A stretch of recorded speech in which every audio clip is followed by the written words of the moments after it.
General Audience number 49 of December 3rd, 1980. Part 5, The Ethos of the Redemption of the Body. At the beginning of our considerations about Christ's words in the Sermon on the Mount, Matthew chapter 5, verses 27 and 28, we observed that they contain a deep ethical and anthropological meaning.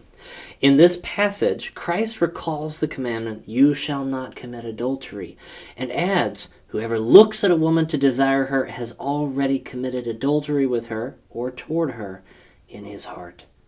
We are speaking about the ethical and anthropological meaning of these words because they allude to the two strictly connected dimensions of ethos and historical man. In the course of the preceding analyses, we have sought to follow these two dimensions, always keeping in mind that Christ's words address the heart, that is, the inner man. The inner man is the specific subject of the ethos of the body, and it is with this ethos that the Christ wants to impregnate the consciousness and will of his audience and his disciples. It is without doubt a new ethos. It is new in comparison with the ethos of the men of the Old Testament, as we have already tried to show in more particular analyses. It is also new in comparison with the state of historical man after original sin, that is, in comparison with the man of concupiscence. It is therefore a new ethos in a universal sense and extent. It is new in relation to every human being, in a manner independent from any geographical longitude and latitude, and from any historical situation. Several times already we have called this new ethos, which emerges from the perspective of Christ's words in the Sermon on the Mount, the ethos of redemption, and more precisely, the ethos of the redemption of the body.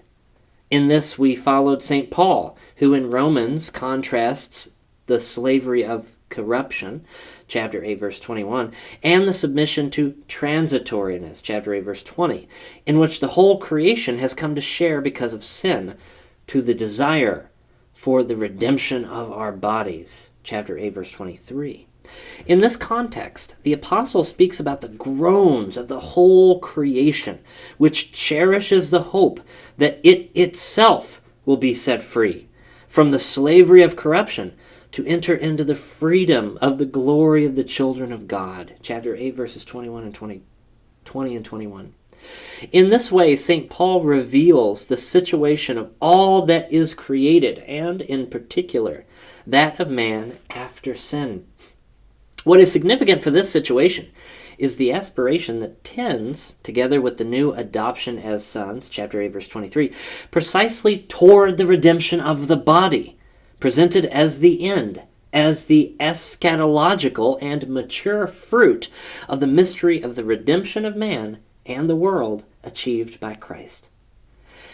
In what sense, then, can we speak of the ethos of redemption, and especially of the ethos of the redemption of the body? We must recognize that in the context of the words of the Sermon on the Mount we have analyzed, Matthew chapter 5, verses 27 and 28, this meaning does not yet appear in all its fullness. It will become clearer when we analyze other words of Jesus, namely those in which he refers to the resurrection. See Matthew chapter 22, verse 30, Mark chapter 12, verse 25, and Luke chapter 20, verses 35 and 36. Yet there is no doubt that also in the Sermon on the Mount, Christ speaks in the perspective of the redemption of man and the world, and thus precisely of the redemption of the body. This is, in fact, the perspective of the whole gospel, of the whole teaching, even more of the whole mission of Christ. And although the immediate context of the Sermon on the Mount indicates the law and the prophets as the historical point of reference proper to the people of God of the Old Covenant, nevertheless, we can never forget that in the teaching of Christ, the fundamental reference to the question of marriage and the problem of the relations between man and woman appeals to the beginning. Such an appeal can be justified only by the reality of the redemption. Outside of it, there would in fact remain only the threefold concupiscence, or that slavery of corruption, about which the Apostle Paul writes from Romans chapter 8, verse 21.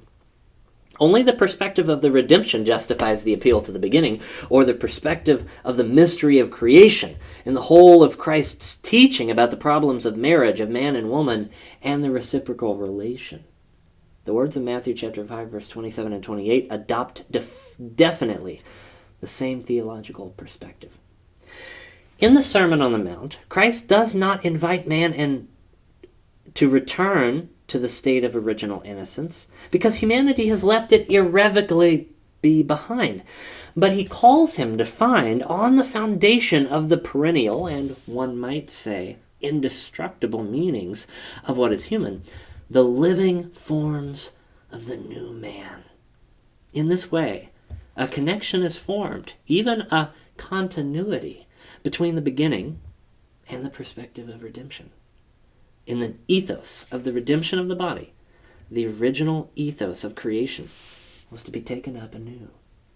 Christ does not change the law, but confirms the commandment, "You shall not commit adultery." At the same time, however, he leads the minds and hearts of his listeners toward that fullness of justice willed by God the Creator and legislator that is contained in this commandment. This fullness must be discovered, first with an interior vision of the heart, and then with an appropriate way of being and of acting. The form of the new man can come forth from this way of being and of acting in the measure in which the ethos of the redemption of the body dominates the concupiscence of the flesh and the whole man of concupiscence. Christ shows clearly that the way to attain this goal must be the way of temperance and of mastery of desires, already at the very root, already in the purely interior sphere. Whoever looks to desire. The ethos of redemption contains, in every context, and directly in the sphere of the concupiscence of the flesh, the imperative of self-mastery, the necessity of immediate continence and habitual temperance. Yet, temperance and continence do not mean, if one may put it this way, being left hanging in the void, neither in the void of values nor in the void of the subject. The ethos of redemption is realized in self-mastery, that is, in the continence of desires. In this behavior, the human heart remains bound to the value from which it would otherwise distance itself through its desire, orienting itself toward mere concupiscence deprived of ethical value, as we said in the analysis above. On the ground of the ethos of redemption, an even deeper power and firmness confirms or restores the union with this value through an act of mastery. The value in question is that of this body's spousal meaning, the value of a transparent sign by which the Creator, together with the perennial reciprocal attraction of man and woman through masculinity and femininity, has written into the heart of both the gift of communion, that is, the mysterious reality of His image and likeness. This is the value that is at stake in the act of self-dominion and temperance to which Christ calls us in the Sermon on the Mount, Matthew chapter 5, verse 27 and 28. This act can give the impression that one is left hanging in the void of the subject. It can give this impression particularly when one has to decide to perform it for the first time, or even more so when one has created a contrary habit, when one has habituated oneself to yield to the concupiscence of the flesh. Yet already, the first time, and all the more so later when he has gained the ability, man gradually experiences his own dignity, and through temperance attests to his own self-dominion and demonstrates that he fulfills what is essentially personal in him. In addition, he gradually experiences the freedom of the gift, which is, on the one hand, the condition for, and on the other hand, the subject's response to the spousal value of the human body in its femininity and masculinity.